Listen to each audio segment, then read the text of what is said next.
Good morning, students. I hope you are doing well and practicing your tenses at home. We have already started with simple present tense and all its forms, and now we are going to do present perfect continuous tense. Now let us see where present perfect continuous tense is used. It is used to express an action that began in the past and is still going on. Now you must be thinking that is this something similar to present perfect tense? No, there is a little difference. In present perfect tense, the action begins in the past, but it is finished in the present. But in continuous tense, it still goes on. Now just see the example here. It has been raining for a week. Now that means this action started few days back and it is still going on. I have been working since morning. That means I started working somewhere in the past, that means since morning, and I am still doing it. She has been studying in this school since 2010. That means the action started in 2010 and is still going on. Now children, let us see the use of since and for. Since is used where point of time is mentioned. Example, since 7 a.m., since September 2019, since morning, since noon, since 2017. So here we are talking when the activity started, at which point of time the activity started. And let's see now where for is used. For is used where period of time is mentioned. That means the exact time when the action started is not known. For example, let us see the examples. For an hour, for 2 years, for a week, for 10 minutes, for 5 days. Now just see a few more examples. It has been raining since morning. That means the action started in the morning and is still going on. It has been raining for 2 hours. Now we don't know the point of time when it started, but we know that it has been raining for 2 hours and is still going on. Right? Now children, remember, where do we use has and have? Has is used with singular subjects like he, she, it, singular noun or subject. Have is used with plural subjects like we, they, I, you and other plural subjects. Now let us see the structure of present perfect continuous tense in affirmative form. Subject plus has or have been plus first form of verb plus ing plus object. Let's see the example here.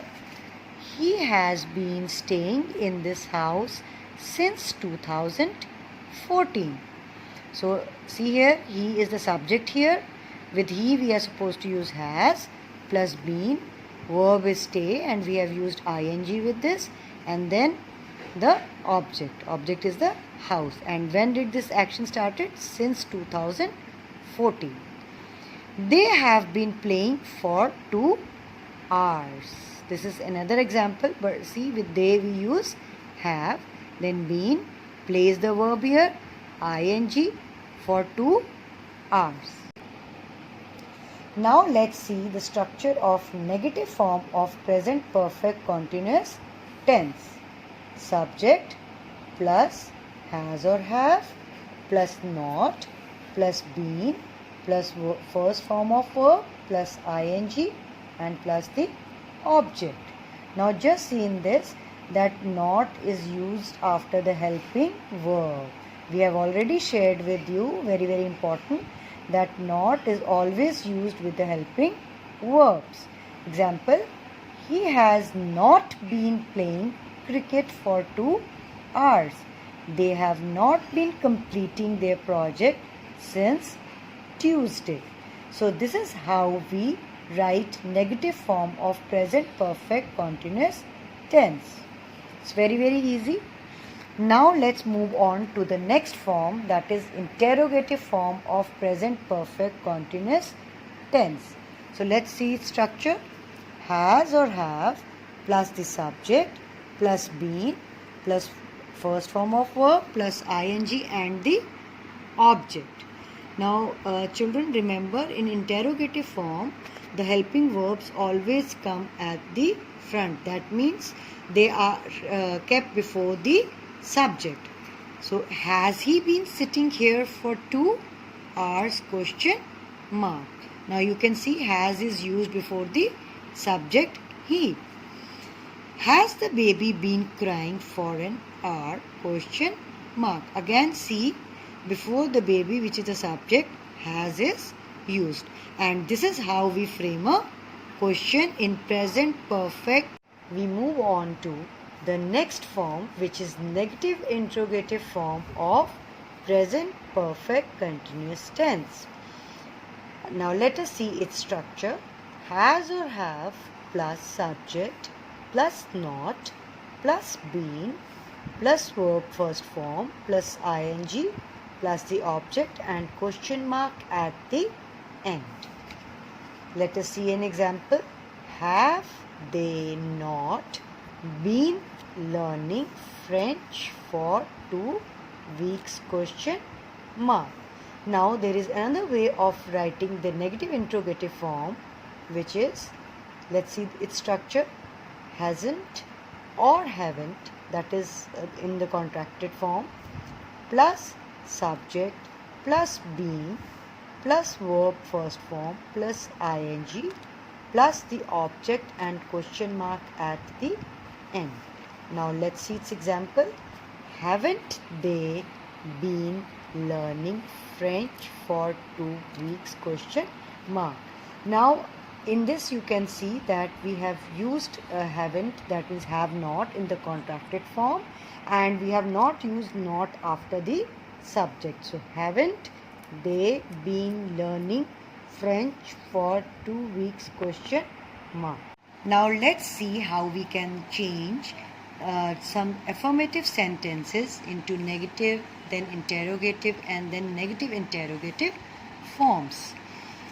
I have been living here since 2005. See how we can change it into negative form. I have not been living here since 2005.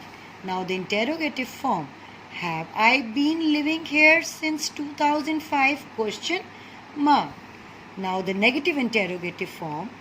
Have I not been living here since 2005? Or you may also write, haven't I been living here since 2005? Question mark. See another example. She has been examining the patient for an hour. She has not been examining the patient for an hour. The interrogative form. Has she been examining the patient for an hour? Question mark. Now the negative interrogative form. Has she not been examining the patient for an hour? Question mark. And another way we can write, hasn't she been examining the patient for an hour? Question mark.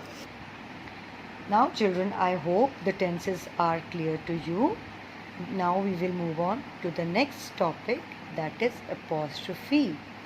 See, you can see the sign here. Now let's see where is it used. It is used to show possession. That means to tell that it belongs to you.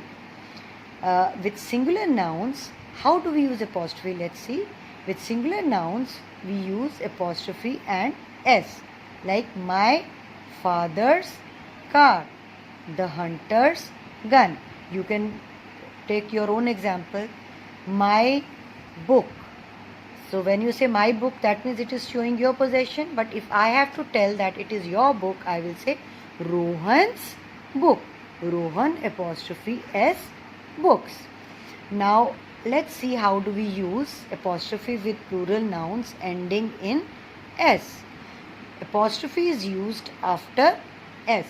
The officers' rooms, the students' books. Remember, we do not use an apostrophe to show possession for an object that does not move. Now, see the example here. The cover of the book, the sole of my shoe, the leg of the table. Now, this is the right way to write. We cannot use apostrophe with this. We cannot write like this. Book apostrophe S cover, shoe apostrophe S sole, table apostrophe S leg. This becomes wrong. The apostrophe is also used in place of missing letters in short forms of words in order to make contractions. Like how we can use a few of the words I'm going to share. I am. If you want to write the contraction of it, how we are going to write? I apostrophe am. Up now here we have missed out the word A. So how we have, instead of A we are supposed to use apostrophe. So I apostrophe am. You are. Now how do we write you are? U apostrophe R E. Now he, she, it is. How do we use here? He apostrophe S, she apostrophe S, it apostrophe S. He, she, it has. If you have to use has with these, how we will use? He apostrophe S, she apostrophe S, it apostrophe S. You will. Up now how you can write in short form? U apostrophe double L. You have missed out these letters. They would. They apostrophe D. We cannot. We can apostrophe T. So we can't. They will not. They apostrophe L and not. So here we finish off with this topic of apostrophe and punctuations, and I hope they are very much clear to you.